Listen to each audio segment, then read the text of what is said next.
Olá, pessoal, tudo bem? Como estamos? Eu me chamo professor Alberto Bandeira e venho me apresentar agora as primeiras palavras sobre o curso de língua inglesa, da disciplina Língua Inglesa Aplicada, de 45 horas, do programa Novos Caminhos. Essas 45 horas, elas são divididas em 3 módulos, né? Foram delineadas e pensadas em 3 módulos, onde serão abordados aspectos da língua inglesa sob o ponto de vista da gramática. O primeiro módulo, Grammar Aspects of the English Language. Um segundo módulo ficou delineado com o título de English for Specific Purpose Reading. Neste caso, o foco será dado para a leitura de textos pedagógicos. Então, percebam, nós vamos abordar alguns termos gramaticais para encontrá-los num texto pedagógico, e para num terceiro módulo, sobre o mesmo aspecto, English for Specific Purpose Reading, mas agora de leitura de textos jornalísticos, leitura de textos cotidianos. Não são aqueles textos que são pensados, delineados para ensinar necessariamente um aspecto gramatical. Então, percebam como é que ficaram organizados os blocos de estudos desse curso. Então, pensamos em fazer um caminho chamado na abordagem de leitura de bottom-up, uma abordagem de leitura em que você vai estudando os elementos isoladamente, dos aspectos gramaticais, os aspectos da estrutura da língua, a morfologia, a sintaxe, a semântica da língua, a pragmática também da língua, do dia a dia, do cotidiano, e a partir daí começar nas primeiras leituras o reconhecimento dessas estruturas linguísticas. Existe o caminho inverso, que nós estaríamos trabalhando lá no terceiro módulo, que seria a abordagem top-down, a abordagem de leitura, de approaching reading. Top-down, ela é baseada em você imergir no texto, na sua completude do discurso, e de acordo com o que você vai encontrando, se deparando no texto, no discurso, você vai identificando elementos que vão sendo significativos para o entendimento da mensagem em si. Pois bem, no primeiro módulo, vale ressaltar alguns pontos na introduction. Primeiro, que nós estamos trabalhando na interpretação de um processo comunicativo. Então, e aí, baseado na linguagem humana. Se é um processo comunicativo e ele está baseado na linguagem, na língua humana, muito provavelmente haverá um emissor e um receptor. E aí haverá umas estruturas que nós usamos como apoio de identificação, defendido lá por Romy Jacobson, na teoria da comunicação dele, que é um emissor, um receptor, um canal, um código, e cada vez que eu vou intensificando um desses elementos nesse processo comunicativo, a língua vai sofrendo uma função, ela vai exercendo uma função. Mas esse aqui não é a nossa análise linguística em si. O objetivo é entender que alguém fala para alguém ouvir. E aí esse alguém que ouviu passa a falar e o outro muda o turno, passa a ouvir. Então, o processo comunicativo se dá através de uma troca de turnos. Essa troca de turnos é a troca de fala, que a gente chama no coloquialismo, no cotidiano. Então, o que nós aprendemos ao longo dos nossos anos escolares é aquele que fala desempenha a função do eu no discurso. Então, o eu no discurso é aquele que fala. Toda vez que alguém fala, desempenha o papel de eu. Então, o eu é quem fala para o tu que escuta. Quando tu escuta e imediatamente fala, ele muda o turno e aí deixa de ser tu e passa a ser eu, porque está falando. Logo, o que eu quero dizer com isso? Eu quero dizer com isso que é muito significativo no processo comunicativo a identificação das pessoas do discurso. Tem um outro teórico chamado Benveniste, Emily Benveniste. Benveniste fala que, na teoria dele, da enunciação, linguística da enunciação, que o ele e o ela não são pessoas do discurso, porque eles não estão nesse processo de troca de turnos. Eles não estão escutando e falando ao mesmo tempo, alternando no processo comunicativo. Mas isso é uma outra questão também linguística. Isso é da linguística francesa, de teoria francesa, que não cabe, é só para efeito de curiosidade. Então, para o processo comunicativo, nós temos aquele que fala, para quem se fala e de quem se fala. Bom, quando eu vou identificar essas pessoas no discurso, eu vou nominá-las de eu, tu, ele ou ela em língua portuguesa. Vocês já tiveram os contatos de vocês com língua inglesa, então muito provavelmente vocês já sabem que as pessoas do discurso em língua inglesa serão denominadas de I, you, he, she e o pronome neutro it. Uma curiosidade da língua inglesa é que não existe oração sem sujeito. Você sempre vai ter que apontar um sujeito para uma oração. Teve um enunciado, esse enunciado precisa de um sujeito. Se não tiver ninguém, deverá vir o pronome neutro it. Por exemplo, em língua portuguesa, os fenômenos da natureza, quando exercem o papel de verbo, geralmente classificamos essas orações como orações sem sujeito. Então eu digo, choveu muito ontem, está ventando muito. Essas orações não têm sujeito. Em língua inglesa, obrigatoriamente, eu teria que colocar o pronome neutro it, e não it. It. Esse it seria o mesmo que comer. Então, a gente deve perceber que, no estudo da língua, eu tenho que observar diferentes fenômenos. O inicial deles é o som, porque é através do som que nós desenvolvemos a linguagem e as línguas. As línguas são ordenações de sons, inicialmente, e depois nós representamos esses sons através dos grafemas, que nós chamamos de letras. Mas percebamos que a língua ela tem uma alternativa sonora entre um fone e um fonema. Um fonema ele é significativo para efeito de fonética. Desculpa, um fonema para efeito de fonologia, que é o som necessariamente que nós usamos para nos comunicarmos. Entretanto, nós emitimos outros sons que eles não têm um valor semântico, por exemplo.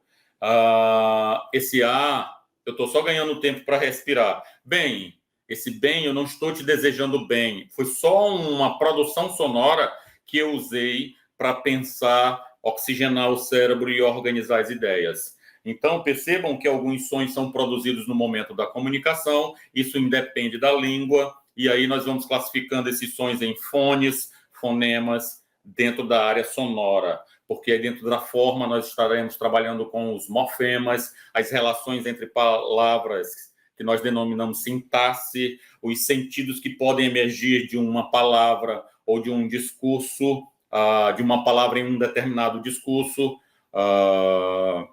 e aí nós estamos falando de paradigma, que é o sentido que pode ser modificado no momento da fala, entre outros. Mas eu estou, por exemplo, nesse momento, apresentando muitos aspectos técnicos da linguística e do estudo de uma língua, por exemplo.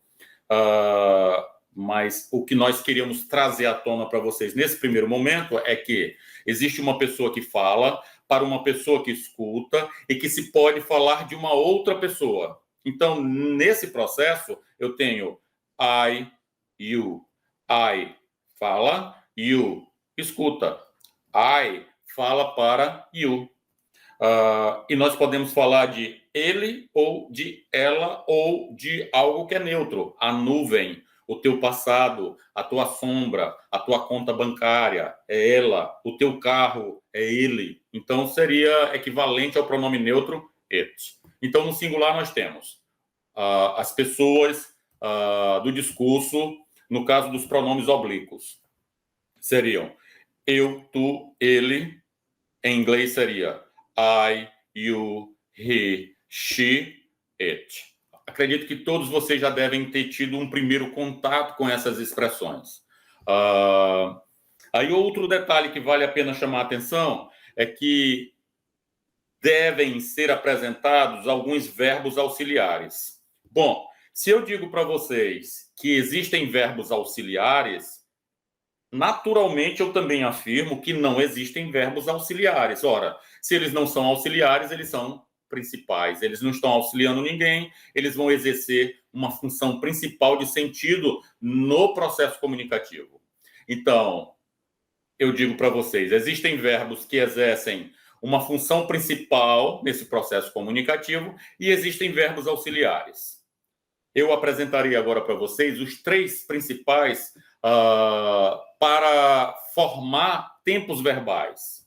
Quando eu falo de tempos verbais, me vem à mente logo, naturalmente, presente, passado e futuro.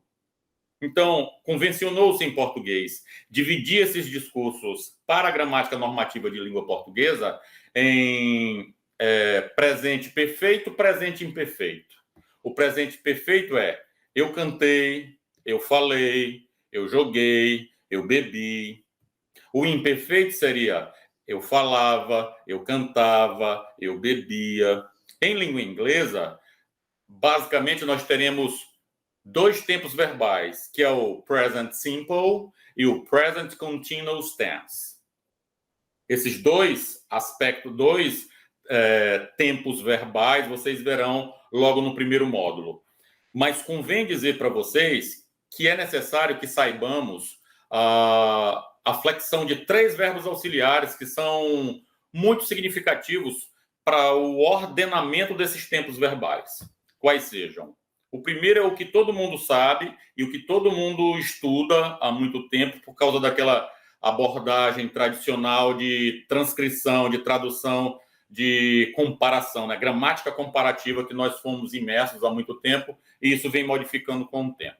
Provavelmente, se você tem mais de 30 anos ou 25 anos para frente, você deve ter estudado língua inglesa numa escola regular pública, por exemplo, com esse tipo de abordagem. Mas que nós convencionamos a tornar muito prolíxico, a tornar muito difícil esse estudo, porque ele fica meio que decorado. Então, o primeiro seria o verbo to be, que significa ser ou estar, e a flexão dele é muito simples, é am, is e are. Acabou o verbo to be, não tem o que dizer. Nós não temos muito o que falar sobre isso, porque toda vez que eu achar a palavra am, is e are, eu vou ter que interpretar essas 3 palavrinhas por ser ou estar de acordo com a pessoa que fala, ou de acordo com o sujeito, de acordo com a pessoa que exerce a ação principal do verbo principal. Então, eu digo, I am. Eu sou ou eu estou. I'm tired. Eu estou cansado. I am tall. Eu sou alto. Então, percebam, se eu for falar de uma mulher, Maria is tall. Maria é alta. Maria is tired. Maria está cansada. Se eu quero falar de um homem, he is tall, he is tired. Então, eu tenho as pessoas do discurso no singular são I, you, he, she, it. Percebam, eu tenho 3 pessoas, mas 3 nomenclaturas para a terceira pessoa, que é he, she e it. He para homem, she para mulher, it para pronomes neutros, para sujeitos que exerçam a função principal do verbo, que sejam neutros. A tua conta, o teu cachorro, o teu carro quebrou, parou e etc. Então, verbo to be, flexão no presente, am, is e are. Primeira pessoa, am. Segunda pessoa, are. Terceira pessoa, is. Plural, we, you, they. Nós, vós, eles. Tradicionalmente, a gramática vai evoluindo.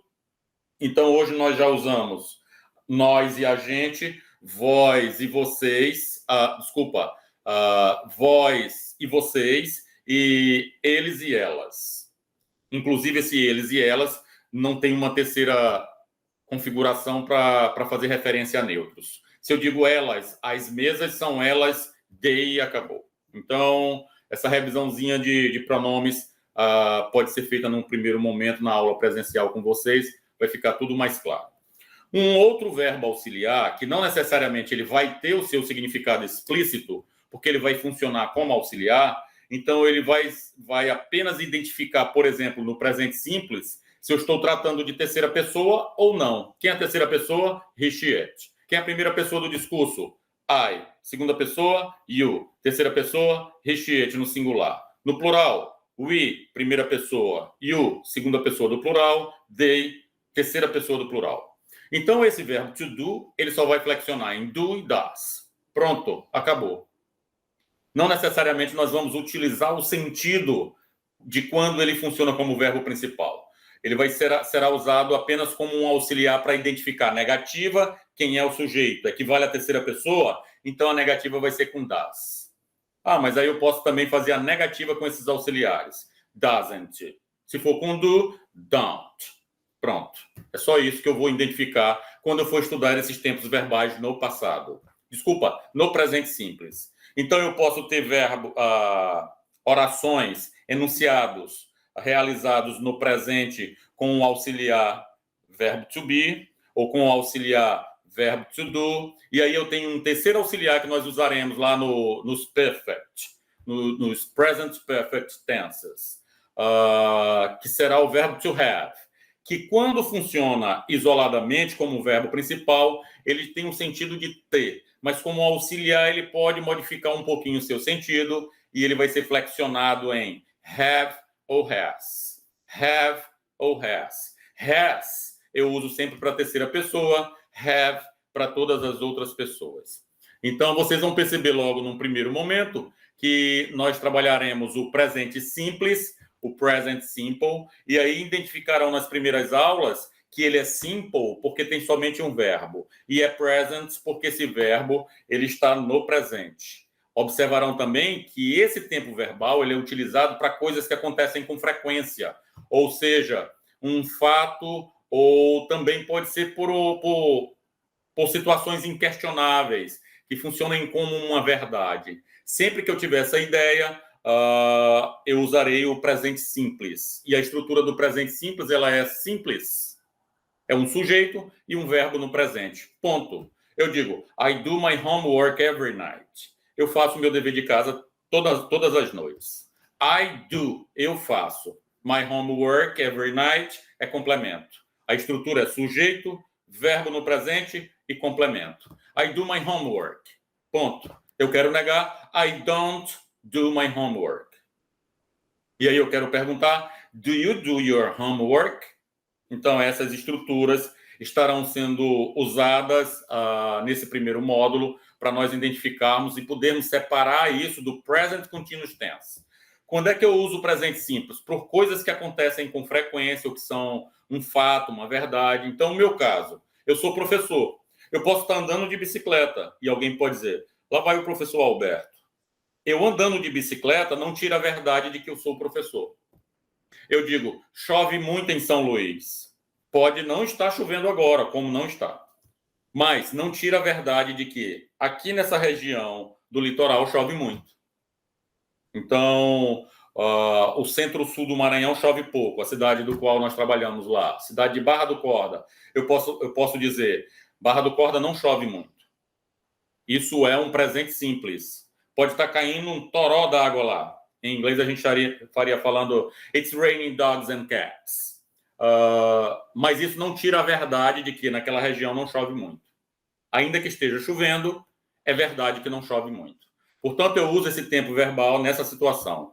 E o present continuous tense eu vou usar, a princípio, com a ideia geral de que a situação deve estar acontecendo no momento da fala. Alguém liga para o professor Alberto, ele não atende, uma outra pessoa atende e essa pessoa que atende responde. Ele está tocando violão. Então, existe um verbo tocando e o outro, ele está, é um verbo auxiliar, que é o verbo to be, se eu está, he is, tem um verbo principal tocando, play, tocar, ing é marca de gerúndio, tocando. He is playing the guitar. Ele está tocando violão. Então, a probabilidade do sentido desse verbo principal, tocando o violão, estar acontecendo, ela é infinitamente maior do que aquela do verbo, que não vai acontecer, não precisa acontecer lá no presente simples. Então, toda vez que houver a ideia de continuous, a ação está acontecendo ou não. Se tiver na afirmativa, a ação está acontecendo. Se tiver na negativa, a ação não está acontecendo. Então, alguém pergunta, ei, onde está o Alberto? Where is Alberto? He is driving to work. Ele está dirigindo para o trabalho. Quer dizer, ele foi para o trabalho e foi dirigindo. Então, o ato de dirigir provavelmente tem muita tendência de que ele esteja acontecendo no momento que alguém falou. Por que eu digo que tem muita possibilidade de estar acontecendo? Porque eu posso usar o continuous para futuro. Eu posso dizer, eu estou viajando na próxima sexta-feira. Então, não necessariamente a ideia de continuidade vai sempre acontecer no momento da fala. Depende da análise dos enunciados. Mas, basicamente, eu tenho que acreditar em 90% quando estiver trabalhando com a estrutura de present continuous tense, sujeito, verbo auxiliar to be, verbo principal mais marca de gerúndio e complemento, de que a ação desse verbo principal deve estar acontecendo ou não no momento da fala. Basicamente, o primeiro módulo seria observar como é que esses tempos verbais funcionam para que, nos primeiros momentos de leitura, nós pudéssemos identificar as intenções do falante. Porque assim que ele escolhe uma estrutura, existe uma probabilidade de haver uma intenção no momento daquela escolha, e aí você já abstraiu o sentido que emerge naquele momento daquele discurso. Quanto mais natural o texto, quanto mais natural o discurso, maior a tendência desse sentido ir se moldando e se modificando, e cada vez mais nós precisamos analisar situação a situação com seus respectivos contextos para que possamos avaliar melhor o sentido que emerge daquele discurso, daquele texto.